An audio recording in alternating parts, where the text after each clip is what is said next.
Hey, what's up, y'all? My name is Devontae, and I sacrificed my time so you don't have to.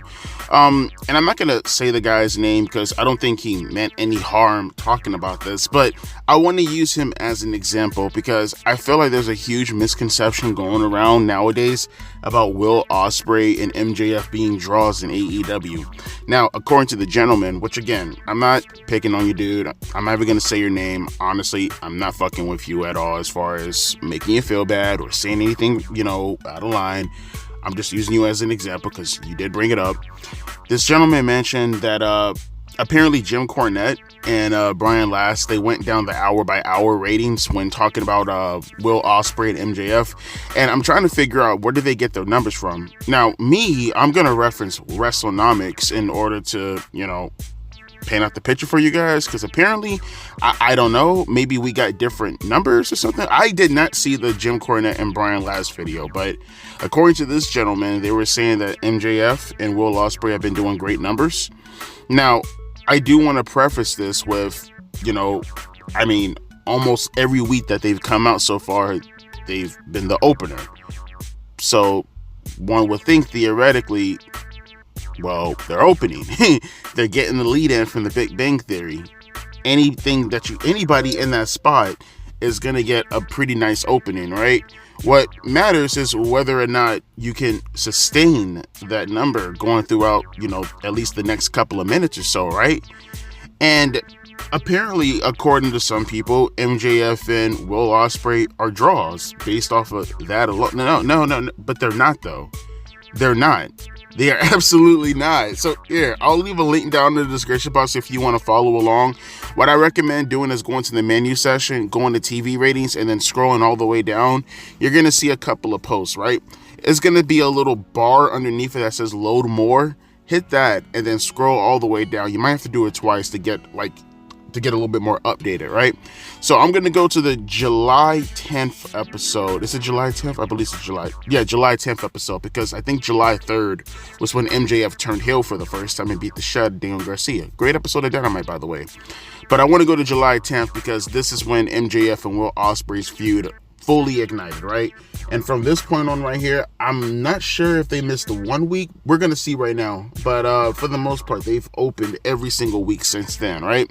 So look at the numbers right here, right? We go to the opener of Will Ospreay and MJF. They kick off the night on July 10th at 819,000 views, right? That was their start number, 819,000 views coming out of the Big Bang Theory, right? That was from 8 to 8:15. You go to the next segment with Bryan Danielson and Hangman Adam Page. It was 725,000. Their promo killed off pretty much, at least, if not killed off, I would definitely say that they did not sustain the number at all past around 96,000, around that number, right? 96,000 fans. No, I'm sorry, 94,000 fans. 94,000 fans left directly after their promo.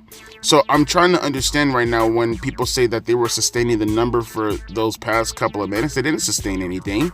It dropped. It dropped 94,000 views. Like, what am I missing here? Like, they got the lead in, right? And then they fell off right after them. So I'm thinking to myself, what are we talking about here? People were leaving during their promo. No one just left all at once during their promo. They got the lead in from the Big Bang Theory, and then people left.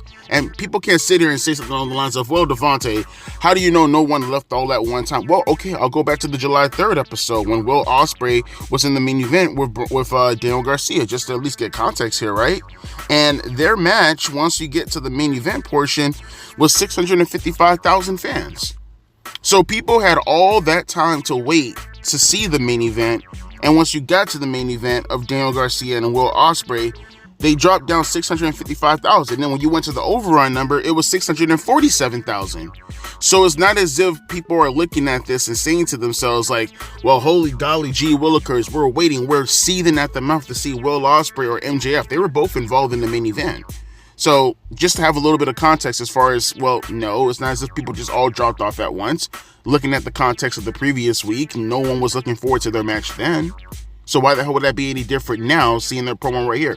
No, they were leaving during the promo. pretty fucking clearly. But that's just the July 10th episode. I want to scroll up a little bit more further, and I want to go to the next week's episode after that, because I believe they opened that night too, if I'm not mistaken, right? That'll be the July 17th episode, right? Meaning this is the MJF versus Will Ospreay hour-long match that they had. So this is coming off the Big Bang Theory lead-in from 8 o'clock, right? 871,000 fans. And when you go throughout the match, it's a little bit, it declined drastically once you got around the 815 number, almost down nearly 50,000 views, 829,000, right? By the 815 to 830 number. They went up a little tiny bit around 830 to 845 at 834K. Stayed stagnant for 30 minutes between 8:30 to 9 o'clock on 834,000. Mind you, they dropped 50,000 damn near. Let's just say 40,000 to be more clear. They dropped 40,000 and they stayed pretty much around 40,000, right? And it grew a little tiny bit again at 841,000 around the 9 to 915 number. But they lost 40,000 and they gained back 10,000 essentially, right? But they still lost overall 30,000 fans. Where are the 30,000 fans that were there at 8 o'clock who are no longer there once you get around 9:15? The 9 o'clock to 9:15 hour. They're gone. They're gone. Where did they go? You lost fans in the middle of the fucking match. Where is this drawing? Am I missing something here? Okay, fine. Let's go the following week. We'll go up again. No big deal. We'll go 2 weeks ago. What was it? The July 24th episode, if I'm not mistaken. Right? Okay, let's go to this. This is when MJF is introducing the new Now American Championship. It starts off at, mind you, this is a lead-in from the Big Bang Theory at 864,000 views. Right? That was the lead-in. From that 8 to 8:15 time slot right there, they had 864,000 fans. And then you get to the 8:15 to 8:30 hour, and they dropped damn near 100,000 views again. Now they dropped the same thing. Well, no, a little bit less now. A little bit less. Well, how can I say this? A little bit more fans left. Now this is at 96,000. 96,000 fans left. Like what are you talking about? What are we doing here? 96,000 fans fell off in 15 minutes.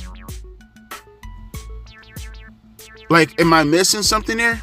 Obviously, we can't look at this week because he hasn't broken down the quarterly yet, but I'm pretty sure it's going to be the exact same thing because they opened this week, if I'm not mistaken.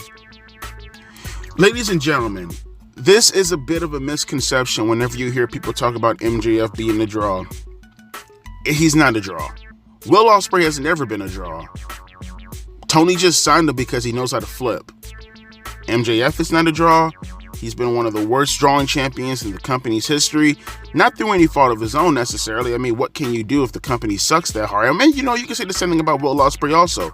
If you're not giving anybody a legitimate story to fuck with, and the only thing that you have going for them is you do one little dope-ass angle with MJF and Daniel Garcia, which is something that we want to see every week, and multiple segments in different iterations, in different circumstances, and in different situations, obviously.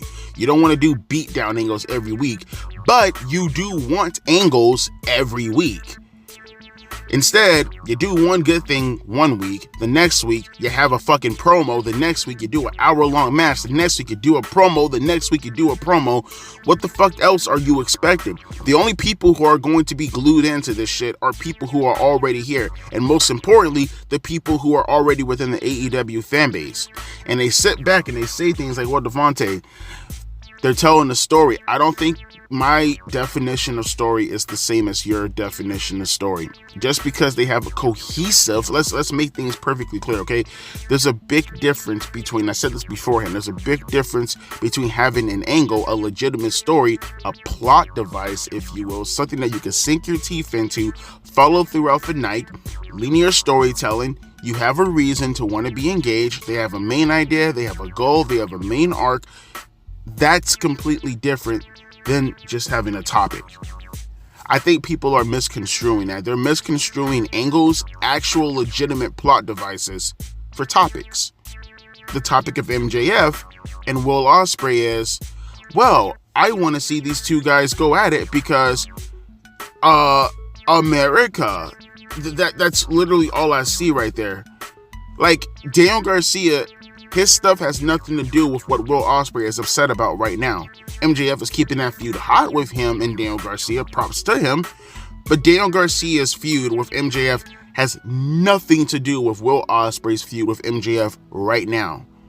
They have no legitimate feud in the sense that they have a story that they're sinking their teeth into, that they're going throughout the night telling. It's just a topic. So with that, how do people stay engaged? You know what you could do to keep up that hour long, or that hour for an example? You could have these guys locked into legitimate story. See, again, and this is what happens, that people hate when you hear things like this, but I don't know what to tell you, especially if you happen to be a person who wants to see different variety. You can get different variety without sacrificing, obviously, the two main important and popular superstars within your company. If that's your goal, if that's where you want to go with all this, you feel me? Like if it's MJF and it's Will Ospreay and they are so-called the biggest stars within your company, then the smart thing to do will be consistently featuring them on television. What you want to do after that promo with Will Ospreay and MJF to capitalize on that momentum when they open up that night is to make sure you go backstage. You follow up with Will Ospreay. What's going to happen throughout the night? MJF's leaving the arena, for an example. He gets stopped by, Christopher Daniels, for an example. He's told that he has a match later on tonight, right? He gets prepared to have that match for tonight with whatever superstar. Said superstar himself cuts a promo backstage or whatever. Will Ospreay confronts him to say that he has his back tonight, or he gets attacked from behind by MJF, something on the lines of that. And then the main event happens to deal with MJF fighting this superstar with Will Ospreay coming back and maybe doing something a little bit more devious. Maybe he's on the Titan trying to distract him. Maybe he's doing something within the audience, something of a plot device to get you to want to follow in, not just throughout the night, but the following week. They don't do that. They don't. They feature them one time and you don't see them ever again throughout the night. And to make matters even worse, they always have something insignificant within the main event spot, which gives you a reason not want to follow up the following week. Again, they don't know what they're doing as far as structure is considered. And like I said, do not confuse storylines with topics, because that's what it is. They're engaged right now with a topic. They are not engaged in a story. So when I see people running back and forth and they want to make this claim with MJF this and Will Ospreay that, don't buy it. And again, guy, you know who I'm talking to right now. I'm not picking on you or anything like that. Look, in the end of the day, you're just watching wrestling, right? You keep up with the dirt sheets. We all do that in the end of the day. Unfortunately for me, I have to be terminally online in order to keep up with my channel, so I have to focus on these things. It's not as if this is my first time seeing something like this. And look, I know that Jim Cornette and Brian Last, they're big fans of MJF. I'm not sure about Will Ospreay. Maybe Brian Last is a big fan of Will Ospreay. I'm not sure about Jim Cornette. So they're going to have a little bit of bias skewed to that. I have a little bit of a bias skewed to WWE. I'm not going to sit there and pretend that's not the case. I'm going to hold them accountable, but I'm not going to sit there and pretend that I'm not a bigger fan of WWE currently at the moment versus AEW. We all have biases. But at the same time, though, you have to be able to look at the facts. You have to look at the numbers. You have to look at the context, and you have to present that. Now, if your audience wants to take that and then flip it in whatever way they want to flip it, that's up to them. But it's up to you to at least bring up the facts to present it so they know at the very least what is currently going on. And they can make a decision off of that. They can do whatever the fuck they want to do, as long as you did your job and you presented the facts for what it's worth. So I do come to this and I say to myself that currently going on at the moment right now is negotiations for AEW. I heard that their window is now closing, if not already closed. Now, I didn't hear anything in regards to some type of deal. Clearly something should have happened. I mean, I'm hearing rumors, obviously. Well, not even rumors, this has to be confirmed. No one would just make this claim, and they have screenshots that there is, a bit of a library started to leak on HBO Max from AEW. So people can go back in the past, kind of like the WWE Network, to check out AEW. They have a streaming deal. That's what at least it looks like. I could be wrong about that. But what's the actual deal?